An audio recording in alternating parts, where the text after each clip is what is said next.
안녕하세요. 저는 지난달에 파혼을 하고 이제야 주변이 정돈되어 글을 쓰게 된 30대 후반 여성입니다. 이혼만큼은 아니겠지만 저 나름대로 파혼을 했다는 것에 대한 상실감이 꽤나 큰 상태예요. 글을 쓰게 된 원인도 누구한테 속 편하게 속풀이할 데가 없어서 커뮤니티를 찾다가 라디오를 알게 되었습니다. 저는 이런 불행이 저한테만 일어났다고 생각했거든요. 그런데 수많은 사연들 중 몇 개 골라서 들어봤는데 저 못지않게 파혼으로 아픔을 겪은 분들이 많더라고요. 살짝 위안도 되면서 한편으론 저처럼 봉변당한 분들의 상처가 안쓰럽기도 하더군요. 고충이 있더라도 이런 곳에 사연을 쓰지 않는 사람들도 많을 텐데 그런 분들까지 다 합치면 도대체 부당을 겪는 사람들이 얼마나 많은 걸까요? 세상살이 좀 행복하고 즐겁고 싶은데 그 단순한 것이 이렇게나 어려운 것인 줄은 몰랐네요. 저는 이번 파혼이 결혼 파투를 떠나서 사람 자체에 대한 신뢰에 대해 다시 생각하는 계기가 되었거든요. 제가 어떤 일을 겪고 하소연을 하러 왔는지 꼭 한번 들어봐 주세요. 제 개인적인 생각인데 결혼을 하려면 서로 간의 신뢰가 무조건 밑바탕으로 이루어져야 된다고 생각하거든요. 그런데 저는 결혼 시작도 하기 전에 배우자에 대한 신뢰가 떨어졌다는 거예요. 그럼 제가 배우자에게 미련이 남았다고 하더라도 그 관계는 끝내야 하는 게 맞는 거잖아요. 결혼이 엎어진 게 불과 한 달 전이기 때문에 솔직히 말하면 저는 여전히 예비 신랑에 대한 미련이 남아 있습니다. 그럼에도 불구하고 훗날의 불행을 무시할 수 없어서 파혼을 했어요. 이유는 간단하게 말씀드릴게요. 돈 문제였습니다. 사랑하는 사람과의 사이를 방해받는 장애물 중 손꼽히는 것 하나가 바로 돈 문제가 아닌가 싶은데요.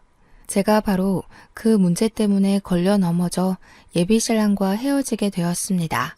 그래도 5년을 사귀고 결혼 약속을 하게 된 건데 5년 세월이 허무하게 돈 문제로 파혼을 하냐 그렇게 생각하는 분들이 있을지는 모르겠어요. 아마 결혼에 대해 환상을 갖고 있다면 그런 생각을 할지도 모르겠죠. 저는 예비신랑과의 결혼 생활에 로망이 있었지만 그렇다고 앞을 내다보지 못하는 성격은 아닙니다. 저희 친정과 시댁 이야기를 해볼게요. 양가 집안은 소득이 비슷한 수준이었습니다. 물론 살고 있는 집 건물은 우리 친정이 좀 더 땅값 높은 곳에 위치했어요. 하지만 예비 신랑이 얘기하는 예비 시댁 소득만 들었을 경우엔 저희 집 형편보다 훨씬 나은 위치에 있어서 그저 예비 시부모가 소소하다고만 생각이 들었습니다. 예비 신랑 말로는 예비 시부모가 소고기 식당을 하고 있다고 했고 매출이 연 10억은 되는 곳이라고 자랑스럽게 말한 적이 있어요. 그래서 제가 당시 결혼하려고 모은 자금이 1억 8천 정도 된 것에 비해 예비 신랑이 한 9천 준비한 상태였더라도 딱히 예비 신랑이 돈이 없어서 못 모았다고는 생각하지 않았어요. 오히려 예비 시댁이 그만큼 돈을 버는데도 자기 힘으로 결혼 자금을 마련한 예비 신랑이 기특하기까지 했습니다. 예비 신랑의 효심을 본받아 저도 웬만하면 친정에 손 벌리지 않으려고 했죠. 그럼에도 집만큼은 친정에서 주는 호의를 무시하지 못했는데요. 저희 친정에서 전세로 세를 내놓은 집이 하나 있었거든요. 그 집이 건축도 얼마 안 됐고 집값 높은 아파트였어요. 세입자가 곧 만기 계약으로 집을 뺄 예정이었는데 친정 부모가 저희한테 그 집을 주겠다고 하는 겁니다. 저희가 모은 자금으로는 그 아파트 변두리에서도 살 수가 없는 마당인데 부모님이 싸게 주겠다고 하니까 그건 그야말로 좋은 기회인 거잖아요. 당분간만 제가 살고 있는 자취집에서 예비 신랑과 동거하다가 그 세입자가 나가면 그곳으로 이사 들어가면 되겠다고 생각을 했어요. 저는 신이 나서 그 계획을 예비 신랑에게 전달했습니다. 부모님 명의로 되어 있는데 집 나오면 우리가 그 집 살면 될 것 같아. 거기 15억 아파트거든? 부모님이 우리더러 같이 합쳐서 5억만 내면 집 주겠다고 하셨어. 완전 잘 됐지. 그러네. 너무 감사하다. 그런데 우리가 민폐인 건 아니겠지? 그렇게 큰 선물을 덜컥 받아도 되나 싶네. 우리니까 그런 싼 값에 그런 좋은 아파트 넘겨주시려는 거지. 자기야, 이건 완전 청약 당첨된 거나 마찬가지야. 우리 시작부터 너무 좋게 출발한다. 원래는 친정 부모님이 저희한테 아파트를 그냥 넘기겠다고 하셨어요. 하지만 부모님이 그 아파트를 저희한테 내주면 부모님 수중 수익이 줄거든요. 그걸 알고 있다 보니까 그냥 받는 건 마음이 좀 불편하더라고요. 아마 남편도 이 사실을 안다면 당연히 돈을 조금이라도 내고 들어가는 게 맞는다고 생각할 거라 믿었습니다. 이때만 해도 예비 신랑은 친정 부모님에게 고맙다며 예비시댁 가게에서 소고기라도 대접해야겠다고 너스레를 떨었어요. 그리고 저희는 당장 5억이란 돈이 없기 때문에 각자 부모님한테 갚을 생각으로 돈을 빌리기로 했습니다. 양가 부모님 다 2억 5천 정도는 빌려줄 수 있는 능력이 되시는 분들이었거든요. 그래서 당시에 예비 신랑도 예비 시댁에게 말해 2억 5천의 돈을 빌리겠다고 했었어요. 그때 시점에서 며칠 뒤에 15억 아파트 세입자가 빠질 예정이었는데 저희가 당장 목돈을 마련할 수 있는 여건이 안 되잖아요. 이 계획은 서로 부딪히는 의견 없이 수월하게 서로 수용했었습니다. 혼수의 경우는 새 집에 들어가게 되면 새로 구입하기로 했고요.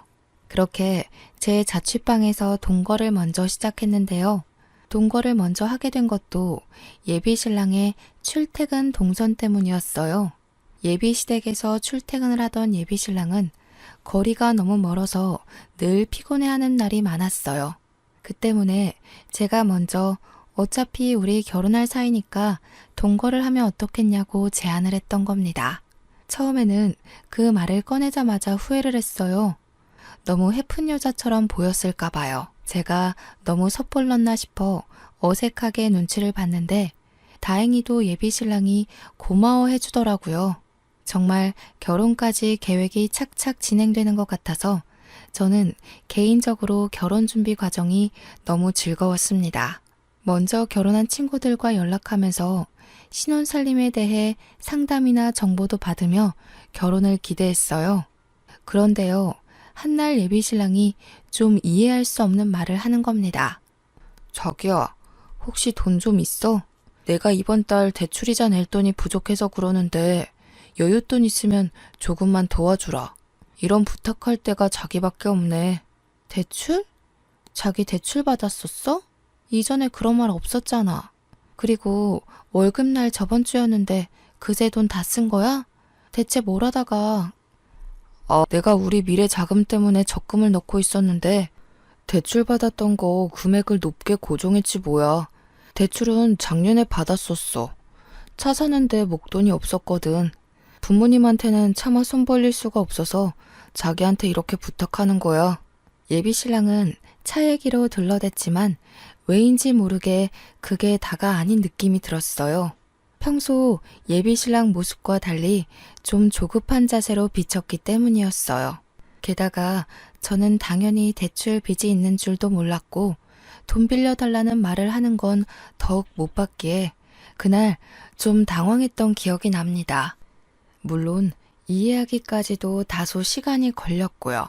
워낙 당황했던지라 별다른 의심까진 못했던 것 같아요. 그래서 돈을 빌려줬죠. 오죽 급했으면 나한테 말했을까 싶기도 했고 예비 시댁까지 사정을 알리고 싶지 않아 하는 예비 신랑의 자존심도 지켜주고 싶었어요. 제가 흔쾌히 빌려주니까 예비 신랑은 이미 그것만으로도 미안해서 고개를 들지 못했습니다. 미안해. 돈 문제는 사이가 가까울수록 더 조심해야 되는 건데. 걱정 마. 적은 돈도 아니고 이건 내가 꼭 갚을게. 너무 고마워 자기야. 우리 사이에 뭘 그렇게까지 미안해. 어차피 자기 돈이나 내 돈이나 훗날 우리 미래를 위해서 같이 쓸 돈인걸. 도움 필요하면 부담 느끼지 말고 말해줘. 혼자 끙끙 앓는 것보다 난 이런 것까지 다 공유하고 싶어. 그때 저는 정말 진심으로 예비 신랑이 돈 때문에 기죽는 게 싫었습니다. 저도 참 순수한 마음이었죠. 예비 신랑 배경이 돈이 없는 사람도 아닌데 저한테 몇백 빌리는 걸로 고개를 숙이는 것을 보니 그 순간만큼은 저희 사이가 왠지 남처럼 느껴져서 더 흔쾌히 돈을 내준 것도 있어요. 언제든지 도움 필요하면 말하라고 했던 것도 저희가 그만큼 가까운 사이라는 걸 예비 신랑이 알아줬으면 했었죠. 하지만 돈 빌리는 게 처음만 어렵지 두 번, 세 번 갈수록 요구가 쉬워진다는 걸 느꼈는데요. 예비 신랑이 제게 돈을 요구하는 날이 점차 늘어갔습니다. 그때마다 예비 신랑이 저를 찾아와 하는 변명은 가지각색이었어요. 부모님이 미성년자인 줄 모르고 술을 파는 바람에 2달 영업정지를 당해서 매출이 반토막 났다든지 목돈으로 건물을 사는 바람에 당장 권리금 낼 돈이 부족하다든지 엄마가 크게 사고가 났는데 여기저기 건물에 묶인 돈이 많다 보니까 수술비가 없다든지 등등이요. 예비 신랑은 자기를 좋아하는 제 마음을 너무 잘 알고 있어요. 그래서 제가 자신의 요구를 거절하기 난감한 이유들만 쑥쑥 골라 들먹이면서 제 돈을 빌려가는 날이 많아졌습니다. 저는 왠지 모르게 돈을 뺏기는 느낌을 받으면서도 예비 신랑에게 언제든지 도움 청하라고 뱉은 말이 있기 때문에 돈을 계속 빌려줬어요. 그리고 또 예비 신랑을 단연 믿기 때문에 돈 주는 것에 주춤거림이 없었죠. 그러다 보니 제 급여마저 예비 신랑에게 넘어가느라 빈털터리가 되었다는 걸 느꼈는데요. 하필 그날 예비 신랑이 또 돈을 빌려달라고 하더라고요.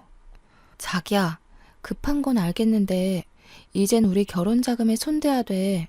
나도 빌려주고 싶지만 이번 달은 자기한테 월급까지 토막내서 빌려준 거야. 아, 그렇지. 우리 결혼 자금은 손대면 안 되지. 내가 자기 돈 빨리 갚아줘 줬어야 하는데 미안해. 이번엔 내가 알아서 해볼게. 예비 신랑을 돕고 싶었던 제 마음은 진심입니다. 호구처럼 보일 수 있어요. 저 스스로도 예비 신랑을 너무 좋아했기 때문에 호구가 맞았다고 흔쾌히 인정하고 있거든요. 그러나 저는 결혼 자금까진 건들고 싶지 않았습니다. 그래서 처음으로 예비 신랑의 요구를 거절을 했어요. 그리고 그 뒤로 예비 신랑은 약속했던 대로 제게 조금씩이라도 돈을 갚아나가기 시작했습니다. 며칠 뒤 저희는 드디어 15억 아파트에 있던 세입자가 나가서 이사를 할 수 있게 되었어요. 아직 저희가 식은 올리지 않았지만 이왕 아파트가 나온 거 이사를 들어가 살기로 얘기를 했었잖아요. 그래서 이전에 우리가 계획했던 대로 각자 양가 어른들에게 2억 5천을 빌려 친정 부모님한테 보증금 주자고 예비 신랑한테 말을 했죠. 그런데 어쩐 일인지 예비 신랑 표정이 그다지 이사를 반기지 않는 얼굴인 겁니다. 괜히 눈치가 보여서 답답했던 마음에 왜 그러냐고 먼저 물어봤어요. 그냥 우리 이 자취집에서 살면 안 될까? 여기도 우리 둘이 살기에 불편하지 않고 이미 이곳에 적응이 돼버려서 굳이 다른 곳에 안 가도 될 것 같은데. 가면 또 새 집 적응해야 되고 정신없으니까. 그날 예비 신랑의 의견은 좀 당황스러웠습니다. 당시 제가 신혼집에 대해 언급하던 중이었거든요. 그런데 신혼집으로 자취방이라뇨. 제 자취방은 저 혼자 살려고 구했던 집이기 때문에 겨우 10평인데다가 자가가 아니라서 신혼부부가 오래 살기엔 부적합한 곳이었어요. 저희 여건이 이렇게까지 어려운 게 아닌데 왜 10평짜리 남의 집에서 신혼살림을 해야 하나요? 15억 아파트를 5억에 살 수 있는 찬스가 왔잖아요. 그걸 왜 그냥 버리려고 하는 건지 이해가 안 되었어요. 당시 저는 예비 신랑의 뜬금없는 고백 때문에 뒤통수를 맞은 것처럼 머리가 얼얼했습니다. 예비 신랑의 의중을 몰라서 뭐라고 설득을 해야 될지도 몰라 머릿속이 새하했어요. 갑자기 왜 그러는 건데? 우리 지난번에 15억 아파트 가기로 약속했잖아. 여기서는 아이 낳아서 키울 수도 없고 남의 집이라서 물건을 함부로 할 수도 없어. 이렇게 좁은 데서 어떻게 몇 년을 더 살겠어. 도대체 왜 그러는 건데? 이유가 있을 거 아니야. 사실은 부모님한테 돈 빌려달라고 아직 말을 못했어. 솔직히 앞으로도 못할 것 같아. 계속 부모님한테 불효하는 기분이 드는 거 있지. 내가 결혼 자금도 혼자 마련했듯이 독립까지 다 알아서 해내고 싶은데 우리 부모님 요즘 경기 안 좋아서 매출이 예전 같지 않거든. 자기 말 무슨 뜻인지 알아듣겠어. 그래도 우리 신혼집이잖아. 어머님 아버님도 자기 신혼집 때문이라면 흔쾌히 돈 빌려주실 거야. 가게가 적자라도 2억 5천은 있을 거잖아. 수십 년 동안 매출 10억대였다면서 어머님 아버님이 자기 장가갈 때 미천 대준다고 몰래 모아놨을지 어떻게 알아. 우리 집 사정은 내가 잘 알잖아. 적자난 게 생각보다 많이 커서 모아둔 돈도 거의 다 날렸어. 여기서 내가 말하는 건 돈이 많고 적고를 따지는 게 아니야. 그냥 부모님한테 부탁해야 하는 내 마음이 불편해서 그래. 저와 예비신랑은 그날 대화를 다 마무리 못하고 결국 어영부영 말을 끝냈습니다. 아무것도 결정되지 않은 상황에서 친정 부모한테 연락이 왔는데 예비신랑의 입장 때문에 아파트 입주를 못할 수도 있다는 말을 못하겠는 거예요. 또 저는 예비신랑 생각과 달라서 신혼살림을 그곳에서 시작하고 싶었거든요. 부모님께 어떤 대답도 솔직하게 전하기가 좀 그래서 일단은 직장 시기가 바빠 한 달만 이사를 미루기로 했다고만 했습니다. 그리고 제가 생각한 방편은 예비 시댁에 찾아가 대화를 나눠보는 것이었어요. 예비 신랑이 알면 못 가게 할 게 뻔할 테니 몰래 연차를 내서 차를 몰고 예비 시댁을 가야만 했습니다. 예비 시댁은 한 번밖에 안 가봤지만 제가 지리를 잘 외우는 탓에 쉽게 찾아갈 수 있었어요. 그리고 웃기게도 저는 바로 그날에 파혼을 결심하게 되었죠. 예비 시댁 가게가 11시에 오픈을 한다는 말을 들은 적이 있어서 일부러 그 시간 전에 찾아갔습니다. 제가 연락도 없이 찾아갔더니 예비 시댁이 깜짝 놀라다가도 저를 반겨주더라고요. 저는 예비 시댁의 환대를 받으며 아침상 대신 차 한 잔을 대접받았습니다. 이 먼 길을 어쩐 일로 왔을까? 연락도 없이 와서 놀랐네. 그런데 혼자 온 거니? 우리 아들은 같이 안 왔고? 네, 어머님. 제가 여기 찾아온 건 비밀로 해주셨으면 해요. 그이가 마음이 여리잖아요. 어머님, 아버님께 꼭 해야 하는 말을 못하는 것 같아서 제가 대신 전하려고 찾아왔어요. 연락도 없이 온 건 정말 죄송해요.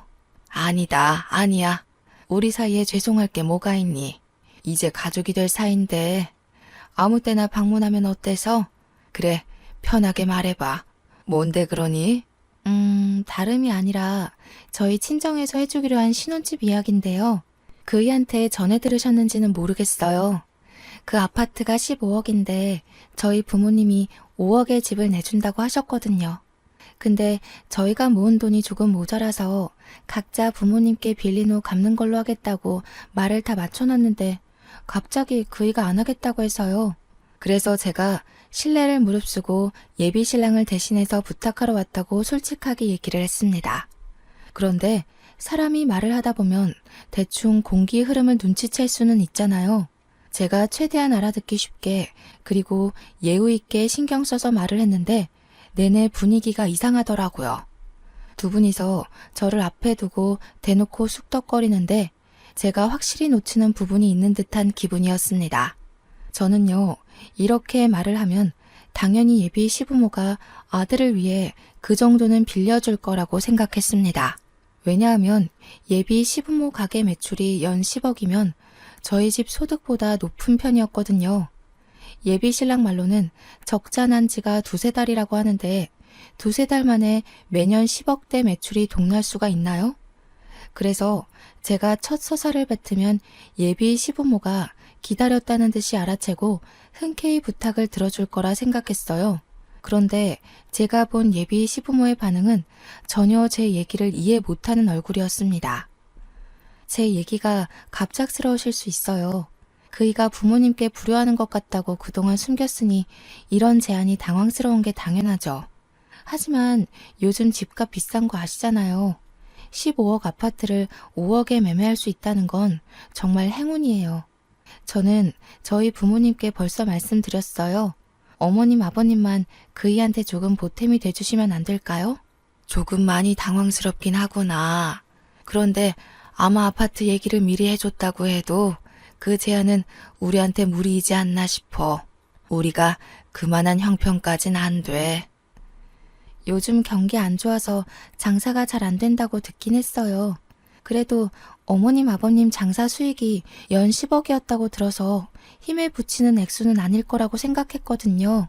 힘드시다면 할 수 없네요. 다른 방법을 알아보겠습니다. 저는 예비시댁과 의논을 하러 간 거지 강요를 하러 간 것이 아니기 때문에 길게 대화를 할 생각이 없었습니다. 그런데 예비 시부모가 제 말에 더 크게 놀라더니 손사래를 치더라고요.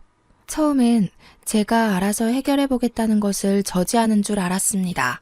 근데 듣다 보니까 그게 아니라 연 10억이라는 것에 놀라서 손을 내젓는 거더라고요. 이게 다 무슨 소리니? 연 매출 10억? 장사는 또 뭐고 듣도 보도 못한 소리다. 우리 아들이 그러더니 그럴 리가 없을 텐데. 우리는 그런 집안이 아니야. 그러니까 예비 시모가 주절주절 설명하는 걸 간략하게 정의하자면 예비 시부가 과거에 사업을 2개 정도 했었는데 그 사업이 어려워지면서 억대 빚이 있는 상황이라고 했습니다.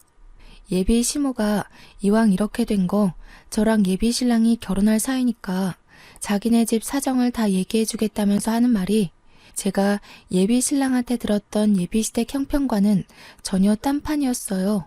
말했다시피 예비 시댁에는 억대 자산이 아닌 억대 빚이 있는 상황이었고 소고기 가게를 운영한 적도 없으며 당시 벌고 있는 수익이 적어서 예비 신랑이 주는 생활비까지 보태어서 근근히 지내고 있다고 합니다. 살고 있는 집도 전세 대출받아 마련한 집이라고 했고요.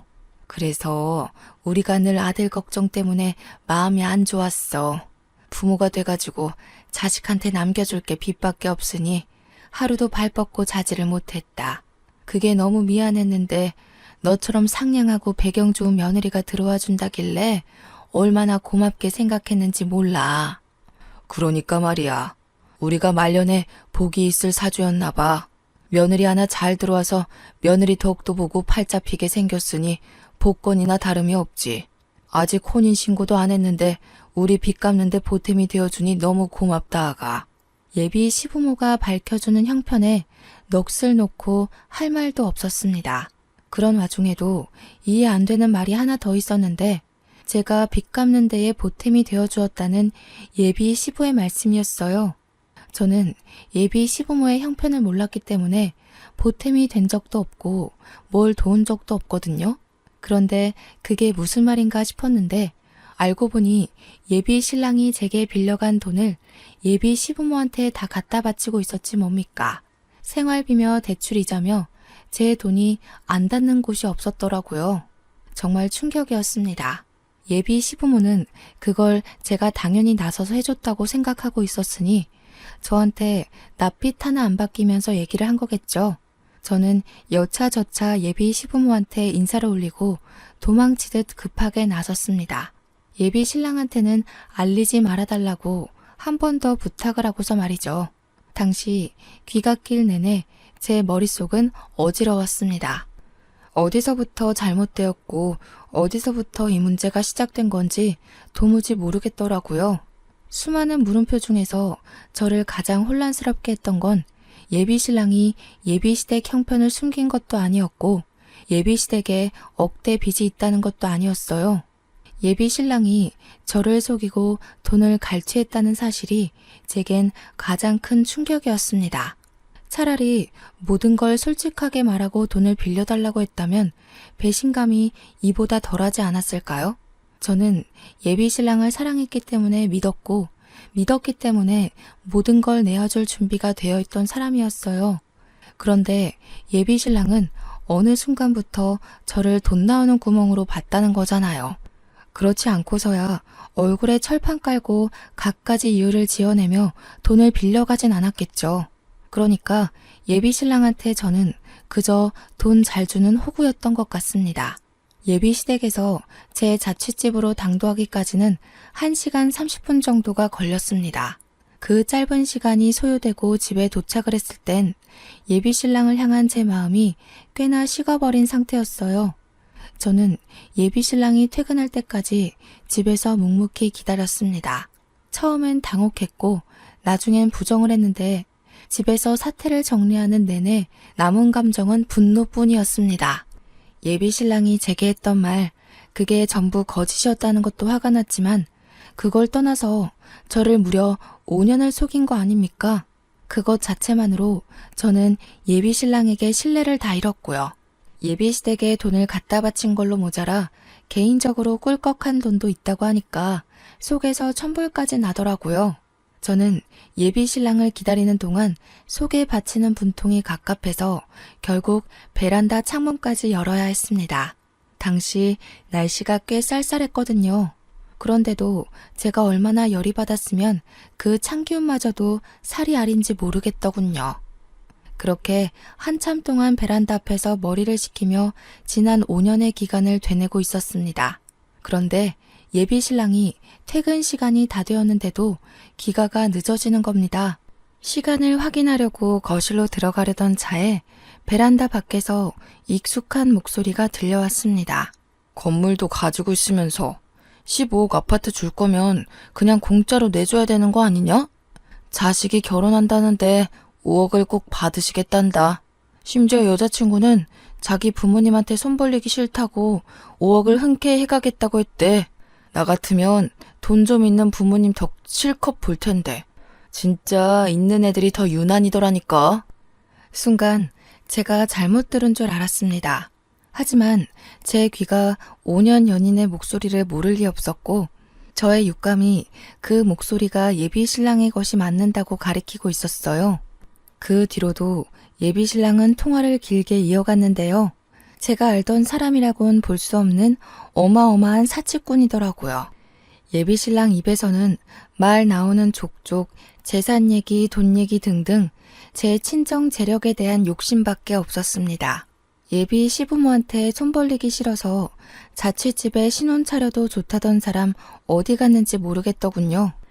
예비 신랑도 15억 아파트에 갈망을 갖고 있었는데 들어보니 그 욕심이 저보다 훨씬 강하더라고요. 5억 마련할 돈이 없으니 그저 그 집을 공짜로 받고 싶어서 여태 연기를 한 거였어요.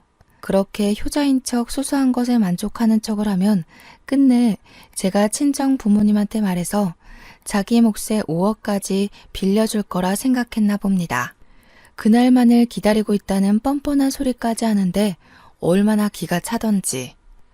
예비 신랑이 쥐뿔도 없는 걸 알아버려서 그런지 통화 내용뿐만 아니라 5년 동안의 예비 신랑 이미지가 전부 거지 근성으로 보이기까지 했습니다. 저는 그 이후 더 이상 예비 신랑 통화를 엿듣지 않았어요. 그것만으로도 충분히 예비 신랑의 실체를 알았고 제가 앞으로 행동을 어떻게 취해야 하는지도 알 수 있었거든요. 예비 신랑이 바로 1층 화단 앞에 서 있었는데 저는 그걸 그냥 두지 못하고 냉장고에 있는 콜라를 가져와서 부어버렸습니다. 통화를 하다 말고 소리를 지르며 콜라 사례를 처맞던 예비 신랑이 뒤늦게 올려다봤을 때 저는 들고 있던 페트병을 던졌고 예비 신랑은 제 얼굴을 확인 못하고서 면상을 전통으로 맞았습니다. 얼마 뒤 예비 신랑이 쫄딱 젖은 채로 열을 내면서 집에 들어왔더라고요. 콜라 단내를 풀풀 풍기면서 잔뜩 짜증이 난 얼굴이었는데 저더러 이 원룸 건물에 미친놈 산다면서 자기가 당장 경찰을 불렀다고 했습니다. 경찰을 불렀다라. 제 입장에선 오히려 잘 됐다 싶었어요. 저는 그대로 주머니에 있는 폰으로 몰래 녹음 기능을 켰습니다. 자기 나한테 갚아야 될 돈 있지? 내 통장에 기록이 다 기재되어 있어서 얼마 빌려간 건지 모르겠으면 내역 뽑아줄 수도 있어. 근데 그거 정말 갚을 거야? 당연하지. 갚을 거라고 했잖아. 우리가 아무리 가까운 사이지만 어떤 관계는 돈 문제는 확실해야 돼. 신뢰의 가장 기본되는 부분 아니겠어? 그래. 돈 문제가 신뢰의 대표적인 예시이긴 하지. 갚는다는 약속해줘서 고맙네. 갚을 의사가 있다는 걸 표현만 했다면 차용증 없어도 법적으로 보호받을 수 있다더라. 이제 짐 싸서 나가줘. 제 말을 단번에 이해 못하던 예비 신랑은 안 그래도 콜라 때문에 짜증이 나는데 제가 다짜고짜 나가라고 하니까 더 언짢은 얼굴을 만들어냈어요. 그러면서도 여느 때처럼 제 기분을 먼저 생각해주는 착한 남자친구 역할을 하려고 억지로 입꼬리를 올리더라고요. 애써 고운 목소리로 무슨 말 하는 거냐고 제 말을 부정하는데 예비신랑 처지가 딱 물에 빠진 생쥐꼴이라서 우습더군요. 어머님 아버님한테 우리 신혼집 보증금 좀 빌려달라고 부탁했었어. 그런데 2억 5천을 마련할 형편이 안 된다고 하더라.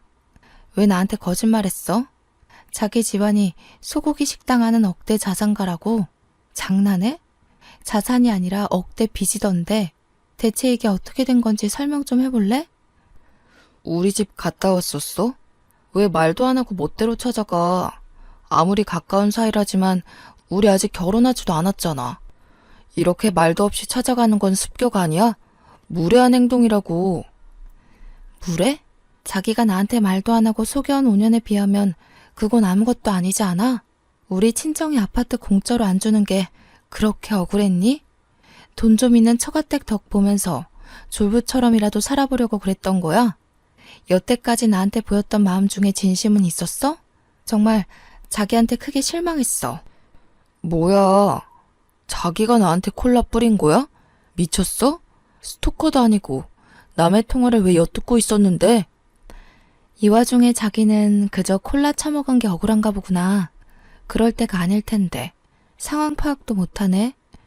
어머님 아버님은 너 이러고 다니는 거 모르시더라. 불효를 저지르는 것 같아서 부모님한테 손을 못 벌리겠다고 했었어? 자기가 말하는 효도는 뭐야? 남의 집 등쳐먹으면서 돈 갖다 바치는 거? 자기가 솔직하게만 말했어도 나 이렇게 끝내진 않았어. 자기는 나랑 우리 부모님을 모욕한 거야. 제게 계속 성난 얼굴을 하고 있던 예비신랑은 제가 파혼을 하겠다고 하자 그제야 당황하면서 제 손을 잡았습니다. 화풀나고 어떻게 된 건지 다 설명하겠다면서 왜 그럴 수밖에 없었는지도 모두 숨김없이 밝히겠다고 저를 살살 구슬리더군요. 예비신랑이 제 얼굴 보고 하는 말을 제가 어떻게 더 믿을 수 있겠습니까? 제 뒤통수에 대고서만 진짜 얼굴을 비추는 사람이잖아요. 콜라 범벅된 예비신랑의 손을 내친 저는 대답 없이 순수 현관문을 열어줬습니다. 그대로 예비신랑을 밖으로 내몰았어요. 제발 자기야. 남자가 빈털털이라고 하면 자기가 안 만나줄까봐 거짓말 좀 한 거야. 그게 그렇게 잘못이야? 남자의 순정은 앞뒤 상황 안 보고 그렇게 돌진할 수도 있는 거라고. 나 정말 자기한테 진심 아니었던 적이 없어. 어머님 아버님이 나더러 뭐라는지 알아? 시댁이 거지 형편인데도 흔쾌히 며느리 하겠다고 해줘서 고맙다고 하더라. 나보고 자기네들은 혼수해 줄 돈이 없으니까 돈 많은 우리 부모님한테 잘 말해서 신혼집 공짜로 해달라는 거 있지? 네가 바랬던 것처럼 말이야. 그건 우리 부모님이 뭘 착각해서 그런 거야. 빚 많은 거 숨긴 건 미안해. 그것 때문에 부모님이 헛꿈을 꿔서 그런 거지. 절대 너한테 빌붙으려는 의도로 말한 건 아니야. 내가 부모님한테 다 설명해 놓을게. 절대 네 돈 들어가게 하는 일 없게 할게. 응? 다들 그동안 나를 호구로 봤겠구나. 너나 시부모님이나 나한테 당연하게 요구하는 것 보면 정말로 우리 집을 통해서 그 수억대 빚을 해결해 볼 심산이었던 거야. 바보같이 남자의 눈이 먼 나도 잘못이겠지만 그 순수한 마음을 이용한 네가 진짜 개자식이야. 저는 예비신랑의 변명조차 그만 듣고 싶어서 급하게 문을 닫으려고 했습니다. 그런데 예비신랑이 그걸 막아서며 그 사이로 무릎을 꿇어앉는 거 아니겠습니까? 그러면서 하는 말이 정말로 가관이었는데요. 그럼 순순히 파혼할 테니까 이번 달 대출 이자만 빌려달라고 하더라고요. 저 아니면 돈을 구할 데가 없대요. 어떻게 파혼하는 마당에 그런 소리를 할 수가 있는 거죠? 어처구니 없어서 그냥 문 닫으려고 하는데 예비신랑이 갑자기 자세를 일으켜 제 어깨를 센 힘으로 붙잡았습니다. 좀 전까지는 나름 자기가 지켜온 이미지를 유지하려고 애를 쓰고 있었다면 이제부터는 이게 바로 예비신랑의 본 얼굴인가 싶을 만큼 낯선 모습을 보였어요. 내가 너한테 쏟은 시간이 얼만데 너한테 나만큼이나 잘해줄 사람 있을 것 같아? 잘 생각해. 네 나이 적은 거 아니고 더 이상 너만 보고 헌신해줄 남자 없어. 여자는 나이 30부터 꺾인다는데 넌 30살도 이미 훌쩍 넘겼잖아. 나랑 끝내면 네 처지 헌신짝이나 다름 없어진다는 거 몰라? 아, 그래.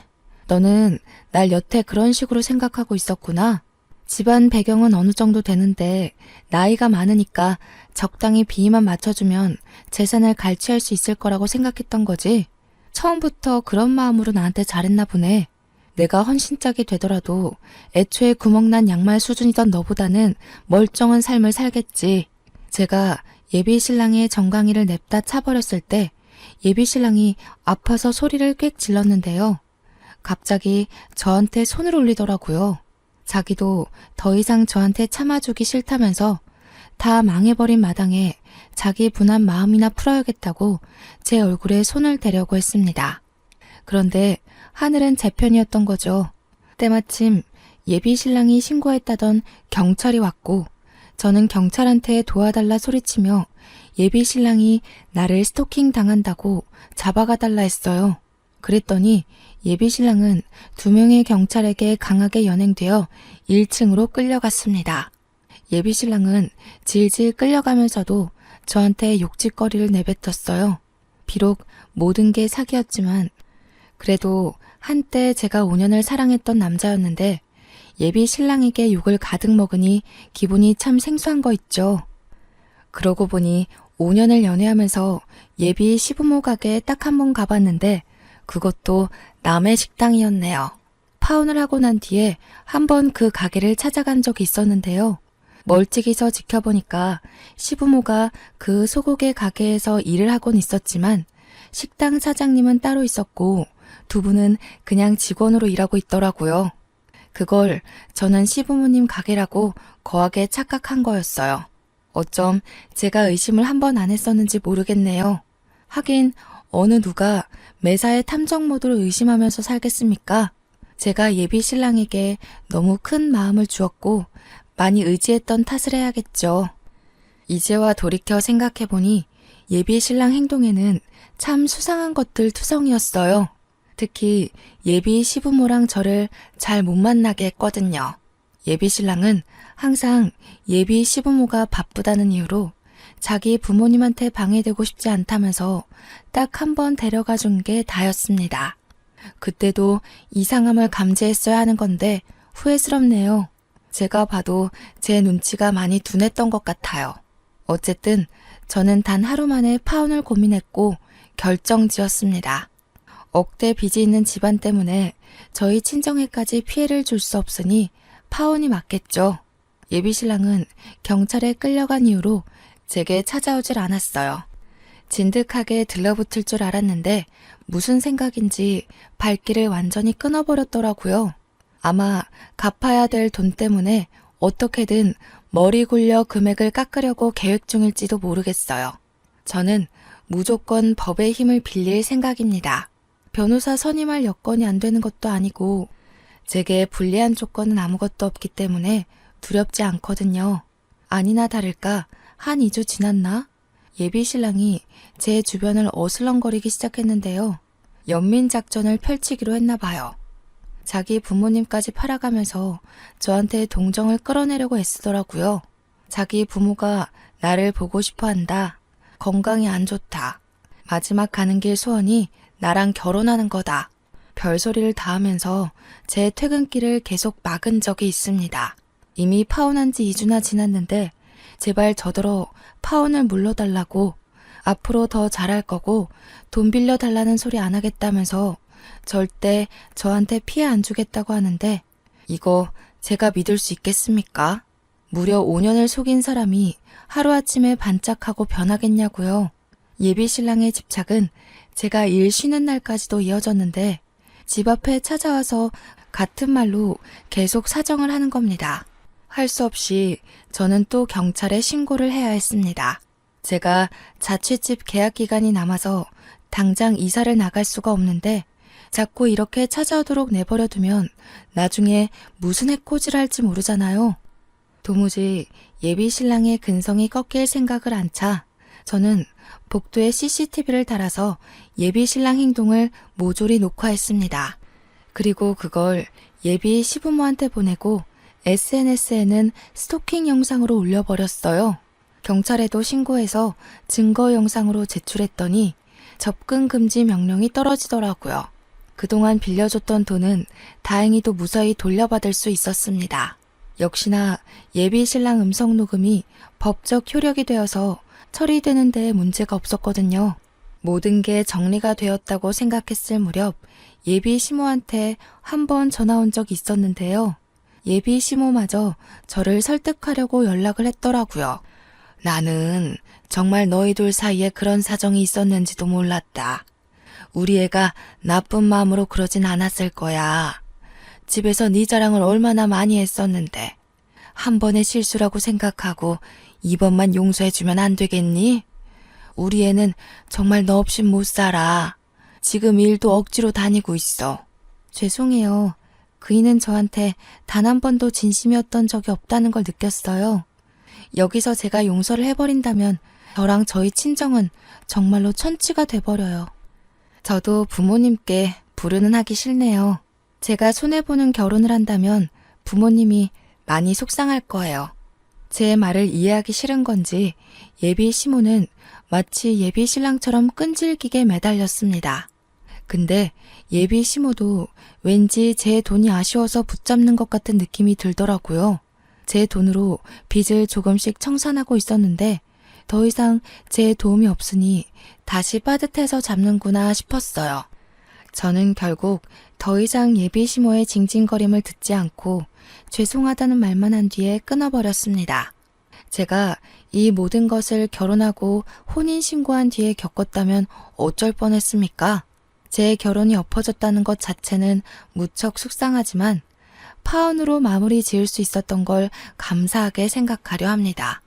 그런데 한편으론 왜 하필 내게 이런 일이 일어났고 내가 파혼으로 안심을 해야 되는 경험을 했을까 세상이 원망스럽기도 했네요. 무사히 결혼할 수는 없었나 싶기도 하면서요. 결혼 준비는 참 힘들고 어려운데 결혼 엎어지는 건 물 쏟는 것처럼 참 쉬운 것 같습니다. 누군가는 천운으로 받고 누군가는 안타깝게 봐줬던 저의 파혼 과정은 이렇게 끝을 맺었습니다. 5년간 하루 이틀 아니고선 매일 붙어있던 사람이 없으니까 좀 허전하긴 한데요.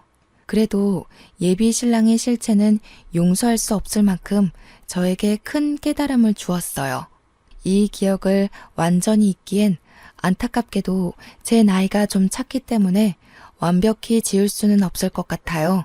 곧 40을 바라보는 제가 아픈 기억을 세월로 덮어버릴 수 있는 어린아이의 나이는 아니니까요. 그래도 제가 그 사람을 평생 기억하면서 계속 성숙해지지 않을까 싶습니다. 이미 그 계기가 되기도 했네요. 제 이야기가 조금 시시하셨을지도 모르겠어요. 저보다 더한 고충 겪는 분들이 많기도 하던데 각자의 고충은 비교를 하는 게 아니라지만 그래도 제가 살짝 더 나은 사정에서 쉽게 해결이 되지 않았나 싶습니다. 그럼에도 누군가에게 배신을 당했다는 사실은 좋게 합리화하려고 해도 많이 아프네요. 제가 씩씩한 척 아무렇지 않게 사연을 작성하긴 한데 아직도 입맛이 없어서 밥을 잘 못 먹고 있어요. 갑자기 세상에 혼자 동떨어진 느낌이 드문드문 올라오더라고요. 그래도 이런 기회를 통해 마음속 이야기를 할 수 있어서 좋았네요. 이런 얘기 친구들한테도 사실 하기 조심스럽거든요. 분명 친구들이 저더러 바보라고 욕할 것 같아서요. 어쨌든 전 계속해서 극복해 나갈 예정입니다. 그래서 지난주에 요가 학원도 등록했어요. 마음 정돈하는데 좋을 것 같아서요. 다들 크든 작든 배신 안 당해본 경험 없을 거라 생각합니다. 내가 무너진다면 그것이야말로 완벽한 패배가 아니겠어요? 모두들 파이팅 하셨으면 좋겠어요. 감사합니다.